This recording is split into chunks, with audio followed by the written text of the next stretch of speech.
Bismillahirrahmanirrahim. Assalamualaikum warahmatullahi wabarakatuh. Bagaimana kabarnya Soleha? Sehat ya? Semoga hari ini kita semua dalam keadaan sehat. Amin amin ya rabbal alamin.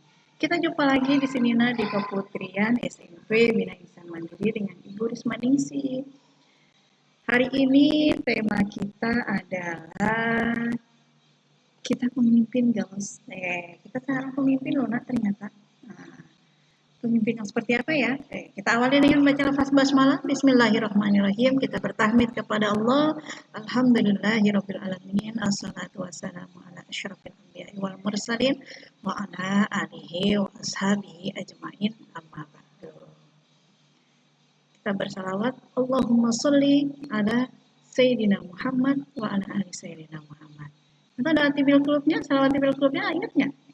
Allahumma salli ala Sayyidina Muhammadin tibbil qulubi wa dawaiha wa afiyati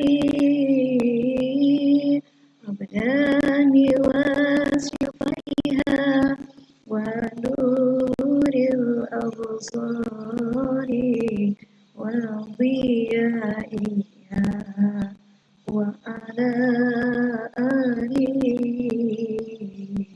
wa sahbihi wa sallim. Anak soleh-soleha, di dalam Al-Quran berkaitan dengan sang pemimpin ini. Kita semua adalah seorang pemimpin. Pemimpin yang bagaimana? Apa sih kalau seorang pemimpin itu? Dalam surat An-Nisa Allah berfirman, A'udzubillahi minasyaitonirrajim. Bismillahirrahmanirrahim. Ya ayyuhalladzina amanu atiiullaha wa atiiur rasul wa ulil amri minkum fa in tanazza'tum fi syai'in farudduhu ilallah war rasul in kuntum tu'minuna billah wal yawmil akhir dzalika khairu wa ahsanu ta'wila. Hai orang-orang yang beriman, taatilah Allah dan taatilah Rasulnya dan ulil amri di antara kamu. Kemudian jika kamu berlainan pendapat tentang sesuatu, maka kembalikanlah ia kepada Allah, Al-Quran dan Rasul atau sunnahnya. Jika kamu benar-benar mengimani Allah dan hari kemudian, yang demikian itu lebih utama bagi kalian dan lebih baik akibatnya. Anak soleh-soleha, jadi berkaitan dengan kita adalah seorang pemimpin, ya. Jadi setiap kita adalah seorang pemimpin. Nah, bagaimana seorang pemimpin dalam sebuah kepemimpinan itu? Seharusnya semua kita yang dipimpin menaati, yaitu menaati Allah dan taatilah Rasul dan ulil amri. Jadi pemerintah kita saat ini yang ada menjadi pemimpin kita harus kita taati karena kita disuruh menaati seorang pemimpin, ya. Pertama taati dulu Allah, urutannya ya. Kedua taati Rasul, apa yang dikatakan Rasul, apa yang diperintahkan Allah, diteladankan oleh Rasul dan kemudian oleh para pemimpin kita. Pemimpin kita siapa? Pemimpin kita bisa jadi orang tua kita ya. Nah, dia adalah pemimpin kita. Kalau di dalam rumah, ya, orang tua kita adalah pemimpin kita. Lalu di sekolah siapa? Kepala sekolah kita, guru-guru kita. Mereka adalah pemimpin. Kita wajib menaati mereka. Ya, karena termasuk apa? Taatilah Allah dan taatilah ulil amri. Terus kalau kita berbeda pendapat, berselisih pendapat, maka kata Allah apa dalam surat An-Nisa?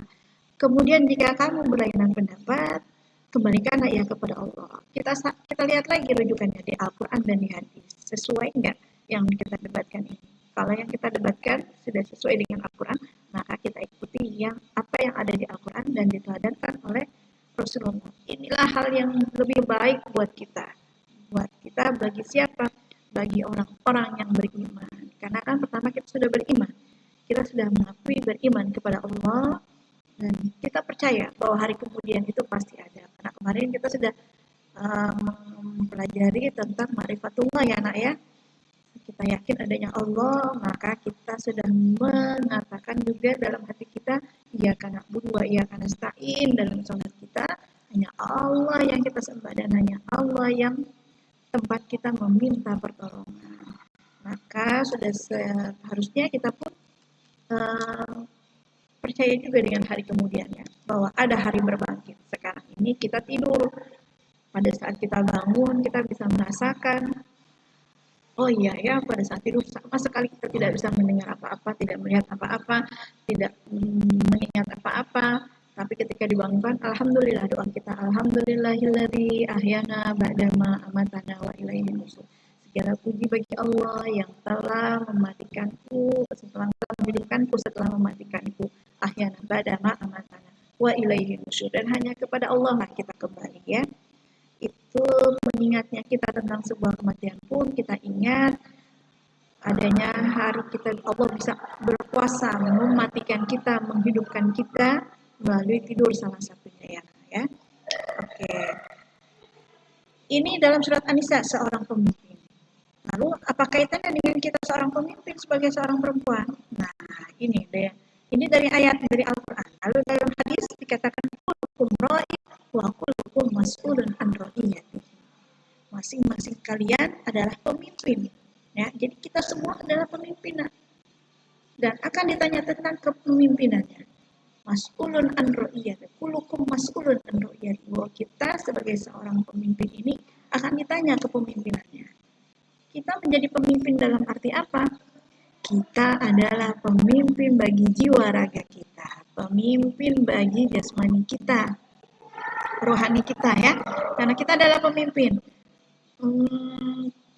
Seorang pemimpin itu bertanggung jawab. Nah, kita pun akan bertanggung jawab dengan semua anggota tubuh kita. Hai,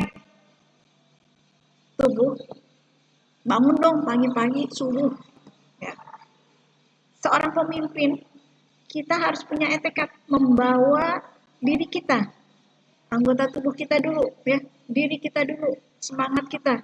Kita mau bawa kemana nih semangat kita?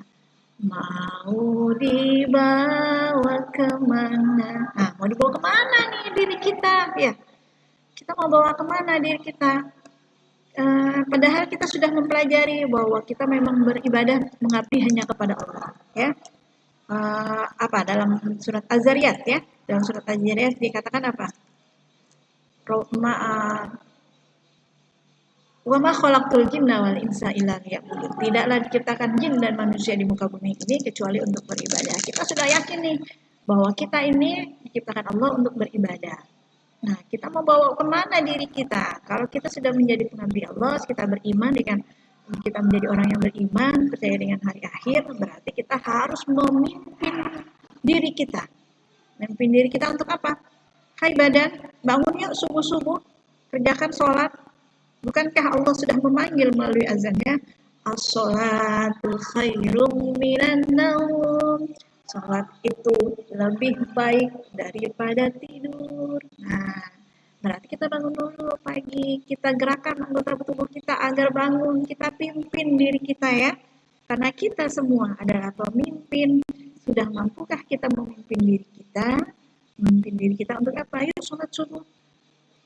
Lagi masa pandemi seperti ini, saat kita belajar, kita mau nggak memimpin diri kita? Yuk kerjain tugas. Nah, kita yang memimpin. Nah, ya. Kita mau mengerjakan tugas karena kita adalah pemimpin. Kita ajak tangan kita. Kita gerakan tangan kita. Yuk, gerakan tangan untuk mengerjakan tugas. Yuk, gerakan badan. Semangat ya. Diri kita semangat bahwa ada tugas yang harus kita lakukan. Kita adalah pemimpin bagi jiwa raga kita. Ya. Jadi, kullukum mas'ulun wa kullukum ra'in wa kullukum mas'ulun an ra'iyati. Jadi ingat-ingat ya nak ya, bahwa diri kita adalah seorang pemimpin. Pemimpin yang akan ditanya apa yang sudah kita perbuat. Nah, jadi harus bangun pagi pun kita sebagai dalam rangka kita sedang memimpin diri kita, ya. Dan bukan hanya itu, ternyata di dalam hadis yang lain pun Rasulullah itu berdoa. Doanya seperti apa? Allahumma barikli ummati fi bukuriha. Ya Allah, berkahilah umatku di waktu paginya. Ini doa Nabi. Orang-orang yang sudah bangun pagi semangat bangun paginya, maka dia didoakan oleh Nabi. Nah, ternyata kata Nabi apa? Berikan berkah umatku di pagi harinya. Nah, berkaitan dengan berkah, apa sih arti berkah? Berkah itu kan banyak kebaikannya, ya. Jadi badan kita jadi sehat, baik. Karena badan sehat, kita jadi bisa ibadah, bisa beraktivitas, bisa melaksanakan aktivitas, bisa semangat, ya. Itu berkah, ya. Semangat pagi, lalu sampai siang kita melakukan aktivitas, itu adalah berkah ya kita, ya. Tidak semua pagi-pagi itu, semua orang bisa mengerjakan banyak hal di waktu pagi, ya. Ada orang yang pagi-paginya udah sholat duha, udah baca Quran, udah bebenah, bantuin orang tuanya di rumah untuk beresin tempat tidur, sudah mandi, sudah sholat duha, sudah kirim BDR, ya. Nah, itu subhanallah. Ini adalah orang-orang yang mendapatkan berkah di waktu pagi. Terus pembiasaan. Yang suka dengan psikologi dari luar negeri. Nah, ini kata Martin Heger, guru besar psikologi di Universitas Curtin, Perth, Australia. Heger menyimpulkan melakukan rutinitas bisa membuat seseorang memiliki kebiasaan yang sehat. Karena rutinitas setidaknya menghilangkan upaya yang terkait dengan proses pengambilan keputusan. Nah, jadi Heger menyimpulkan di sini, ya, seorang guru besar psikologi Universitas Australia, katanya rutinitas bisa membuat seseorang memiliki kebiasaan yang sehat. Nah, jadi kita memiliki rutinitas di dalam Islam. Kita diberikan rutinitas yang subhanallah, bangun pagi-pagi, ya. Rasulullah mengajarkan kita untuk apa? Tidur jangan terlalu malam, tapi bangun disegerakan. Nah, ini agar pagi lebih produktif. Nah, mudah-mudahan kita semangat ya, Nak, ya. Dengan bangun pagi, menggerakkan tubuh kita, ingat-ingat bahwa kita adalah pemimpin, ya. Setiap diri kita adalah pemimpin untuk tubuh ini. Nah, nih ada kabar baik juga. Kalau kita lihat, kita mau browsing-browsing, rutin melakukan olahraga pada pagi hari dapat membuat wajah terlihat semakin glowing dan juga terasa lebih kencang. Karena hal itulah, kolagen yang ada pada kulit dapat meningkat dan membuat wajah akan tampak semakin kencang dan awet muda. Wah, subhanallah, banyak sekali manfaatnya. Ayo bergegas, ya. Yang hari ini masih kesiangan subuhnya, masih belum mengerjakan sholat subuh, semoga lebih semangat sholat subuhnya. Ya, anak soleha, demikian pertemuan kita kali ini. Mudah-mudahan kita ingat bahwa kita semua harus bergerak, kita semangat mengerjakan berbagai macam hal kebaikan. Rutinitas kita harus ingat, rutinitas kita di dalam Islam memiliki rutinitas yang sudah dibimbing oleh Allah melalui sholat. Selalu harus ingat di setiap 5 waktu ini mengingat Allah, berkomunikasi lagi dengan Allah. Itu dalam rangka kita diajarkan untuk berrutinitas, ya. Ayo kita semangat mengerjakannya, karena ingat-ingat kullukum mas'ulun an ra'iyati. Setiap kita adalah pemimpin dan akan diminta pertanggungjawabannya atas kepemimpinan kita. Kita pemimpin bagi diri kita ini, ya. Semoga Allah anugerahkan kita keberkahan, semoga Allah berikan kita keselamatan dunia dan akhirat. Ibu akhiri pertemuan kali ini dengan baca lafaz hamdalah. Alhamdulillahirabbil alamin. Kita berdoa kafaratul majlis. Subhanakallahumma wa bihamdika asyhadu an la ilaha